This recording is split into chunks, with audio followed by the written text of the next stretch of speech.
बिस्मिल्लाहिर्रहमानिर्रहीम। Ministry of defence ने MOD ने नोटिफिकेशन जारी किया असिस्टेंट डायरेक्टर की जो सीट्स आई थी फरवरी में, उनके एग्ज़ाम के हवाले से और उनके सिलेबस के हवाले से बहुत ज़्यादा कंफ्यूज हो रहे हैं बच्चे सिलेबस को लेके। तो सिलेबस को थोड़ा सा मैं एक्सप्लेन करूंगा और एग्ज़ाम जो है आपका 11 और 12 अप्रैल को होने जा रहा है। ये असिस्टेंट डायरेक्टर का होने जा रहा है बस। MOD में जो सीट्स आई थी, बाकी जो सब इंस्पेक्टर थे या इसके अंदर जो है ट्रैफिक एनालिस्ट या जूनियर क्लर्क, बाकी जो सीट्स थी उनकी जो डेट है वो आगे चल के डिसाइड की जाएगी, आपको बताया जाएगा। ठीक है, उनका सिलेबस भी ऑलमोस्ट यही होगा। ठीक है, तो पहले सिलेबस को देख लेती हैं, फिर हम इसका बाकी पोर्शन देखते हैं। तो इसमें हमारे पास जो आप लोगों ने जिस पे अप्लाई किया हुआ है मैक्सिमम लोगों ने, वो ये वाला एरिया असिस्टेंट डायरेक्टर DIS हमारे पास हो जाएगा, डिफेंस इंटेलिजेंस सर्विसेज।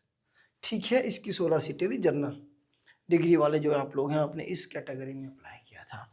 ये डिप्टी डायरेक्टर की है, ये भी डिप्टी डायरेक्टर की है, और ये AD कंप्यूटर प्रोग्रामिंग वालों की है, और ये AD engineering research and analysis वालों का सिलेबस है।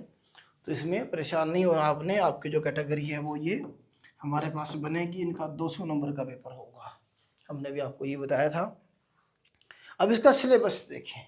अब ये तो आपको क्लियर है कि करंट अफेयर का पोर्शन होगा, उर्दू का होगा, एवरीडे साइंस का होगा और लॉजिकल रीजनिंग का होगा।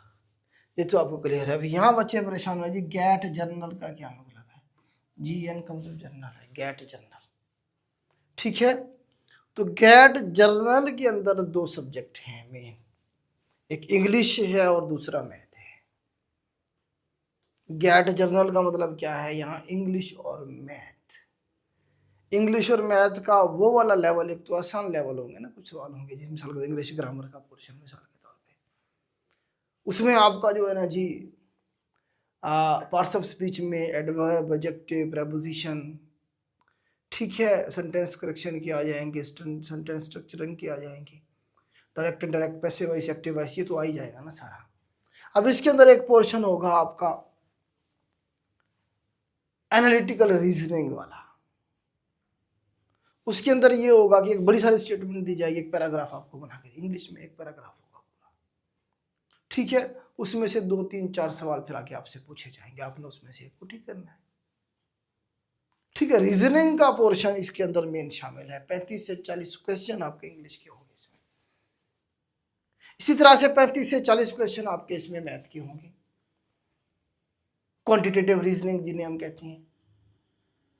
एक तो उसमें आपका बेसिक अलजेब्रा, रेशियो, परसेंटेज, ये सारे आपके एवरेज, स्टैट का पोर्शन भी होगा इसमें, प्रोबेबिलिटी का पोर्शन भी होगा, ज्योमेट्री का पोर्शन भी होगा। एक तो जनरल सीधे सीधे सवाल होंगे, आगे चल के फिर थोड़ा सा इसके अंदर क्वांटिटेटिव रीजनिंग के कॉम्प्लेक्स एक स्टेटमेंट दी जाएगी और उसमें से आपसे पूछा जाएगा ये बताएं ये जवाब कैसे है।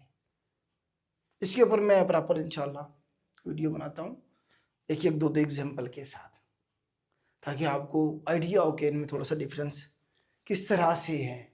ठीक है, और लॉजिकल रीजनिंग में भी ऐसे ही होगा। आपको एक पैराग्राफ दिया जाएगा, उसमें बहुत सारी बातें आपको बताई जाएंगी कि ये ग्रुप है, उनके अरेंजमेंट इस तरह से है, पहले नंबर पे ये है, आखिरी पे ये है, चौथे पे ये है। 10 बंदों का ग्रुप अगर वो कह देता है तो फिर उसी में से वो सवाल पूछेगा आज बताए 7वें पे कौन है। इस तरह से लॉजिकली आपकी जो मेंटल एबिलिटी है उसे चेक किया जा रहा होता है इसमें।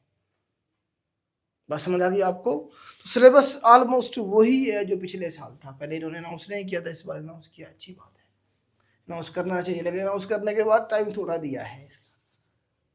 फरवरी में एडवर्टाइजमेंट आई थी, मार्च अप्रैल में एग्जाम ले रहे हैं। तकरीबन आपको ये ऑलमोस्ट पूरे 2 महीने आपको मिल गए आराम से। इसका स्क्रीनिंग टेस्ट जो है 200 नंबर का होगा, जिसमें नेगेटिव मार्किंग भी है, जिसमें नेगेटिव मार्किंग भी आपकी है। यहाँ पे मेंशन है 0.25 मार्क्स की जो है नेगेटिव मार्किंग होगी। नेगेटिव मार्किंग का मतलब ये है कि अगर आपने एक सवाल अटेम्प्ट किया और वो गलत हो गया, जो आपने ठीक किए हुए थे पहले उसमें से भी आपके 0.25 नंबर कट जाएंगे। ठीक हो गया, इसमें बच्चे पूछेंगे सर पूरा पेपर अटेम्प्ट करना चाहिए, आधा करना चाहिए? मेरी बात आपको वही मैं कहूँगा आपको, चाहे नेगेटिव मार्किंग है या नहीं है, आपने मैक्सिमम पेपर अटेम्प्ट करना है, तभी आप मेरिट में आएंगे। मैक्सिमम मतलब 150 का, 170 का, 180 का, 190 का, 200 का कर सकते, 200 का करें। टाइम थोड़ा होगा इसके अंदर, जो बात है इसके अंदर टाइम थोड़ा होगा। इसमें टाइम आपको, मेरा अंदाज़ा ये है कि आपको 2 घंटे दिए जाएंगे, 120 मिनट ज़रूर आपको मिलेंगे, लेकिन उसके हिसाब से रेशियो निकालें तो 200 क्वेश्चन है, ठीक है, तकरीबन कोई 40 सेकंड के करीब बनता है एक सवाल का, ठीक है। इसमें कोशिश कीजिएगा, अपना टाइम मैनेज कीजिएगा, प्रैक्टिस कीजिएगा, ठीक हो गया। तो सिलेबस के हवाले से कोई पैनिक करने की ज़रूरत नहीं है, कोई इसमें नई चीज़ नहीं है, वही चीज़ें हैं सारी की सारी, ठीक हो गया। अब इसमें आपने कैसे मतलब अपने आप को, ये जो दिन रह गए हैं उसमें आप कैसे अपनी तैयारी को बेहतर कर सकते हैं। सबसे पहले आप ये देखें कि एक तो जो गेट जनरल वाला पोर्शन है ये 70-80 नंबर का कम से कम होगा, सिर्फ ये गेट जनरल का पोर्शन मेरे ख्याल से 80 नंबर का आपका कम से कम, इंग्लिश और मैथ का पोर्शन, इसी को अच्छे से करें, ठीक है। अच्छा, इसमें आपने मेथड सीखना है, थोड़ा सा अपनी प्रैक्टिस करनी है। ये नहीं है कि जो आप करेंगे किसी बुक से या किसी एकेडमी से वही पेपर में, ऐसा नहीं है। इनमें से current affair, Urdu, everyday science, ये आप अगर पढ़ के जाएंगे किसी भी एकेडमी से या बुक से, ये यहाँ से सवाल रिपीट हो सकते हैं, यहाँ से आ जाएंगे क्वेश्चन। लेकिन ये लॉजिकल रीजनिंग और ये जो गेट जर्नल का जो पोर्शन है इसके अंदर जो सीधे सीधे मैथ के और इंग्लिश के सवाल है वो तो ठीक है, मेथड के साथ आप करेंगे, हो जाएंगे। अगर इसमें क्वांटिटेटिव रीजनिंग के, लॉजिकल रीजनिंग के, एनालिटिकल रीजनिंग वाला जो पोर्शन होगा 70 से 80 नंबर का, उसकी सिर्फ आपने प्रैक्टिस करनी है थोड़ी सी। वो वहां पे नया सिनेरियो होगा, नई वहां बात होगी, नया मतलब चीजें होगी उधर, बात समझ आ गई आपको। तो करंट अफेयर करके जाए, करंट अफेयर कम से कम पिछले 1 साल के तो जरूर करके जाए, मिनिमम पिछले 1 साल के करंट अफेयर जरूर करके जाए। इससे ज्यादा कर सकते हैं तो बहुत अच्छी बात है, ठीक है। उर्दू के अंदर उर्दू ग्रामर उसको करें, जो बच्चे पीपीएससी की तैयारी कर रहे हैं उन्होंने जो उर्दू तैयार किया हुआ है वो काफ़ी है एनफ है इसके लिए। करंट अफेयर भी वही काफ़ी है, एवरीडे साइंस का पोर्शन भी वही काफ़ी है। जो बच्चे पीपीएससी की तैयारी कर रहे हैं जनरल, उनका ये portion current affair, Urdu, everyday science तो कवर होगा ऑलरेडी, ये रह जाएगा, बाकी इसकी प्रैक्टिस करके जानी है, ठीक है। ये सबके लिए सिलेबस है, सबको आज पता लगा है डेट का, ठीक है। तो परेशान होने की जरूरत नहीं है, जाएं तैयारी करके जाएं, एग्जाम में बैठें, परफॉर्म करें, ठीक है बेटा। तो यही अपडेट थी, इसके हवाले से चले थोड़ा सा मैं आपको बता देता हूँ। ये देखें जरा, आप अगर कोई परेशान हो, आप अगर आप गूगल भी करेंगे तो वहां जाकर लिखेंगे गेट जनरल का सिलेबस, तो वो आपको ओपन करके दे देगा। गेट जनरल का जो हमारे पास सिलेबस होता है उसमें वर्बल रीजनिंग में तकरीबन आपका 35 से 40 नंबर का पोर्शन होगा। उसमें क्या होगा जी, synonym, antonym, analogies, prefix, suffix आ जाएंगे, और ग्रामर में टेंस, पार्ट्स ऑफ स्पीच में नाउन, वर्ब, एडजेक्टिव, एडवर्ब, वही भी मैंने बताया, कंडीशनल सेंटेंसेस और सेंटेंस स्ट्रक्चरिंग का पोर्शन आ जाएगा। Direct, indirect, passive voice, active voice भी आ सकते हैं। इंग्लिश ग्रामर जब वो कहेगा तो फिर उसमें हर चीज़ आ जाएगी। इसी तरह से कंप्रीहेंशन में हमारे पास रीडिंग पैसेज आपको दिया गया होगा पैराग्राफ, उसके अंडरस्टैंड रीड करेंगे, अंडरस्टैंडिंग करेंगे, उसका जो मेन आइडिया है उसके हवाले से 1-2 सवाल होंगे, ठीक है। क्वांटिटेटिव रीजनिंग में आपका 35 से 40 नंबर का पोर्शन होगा।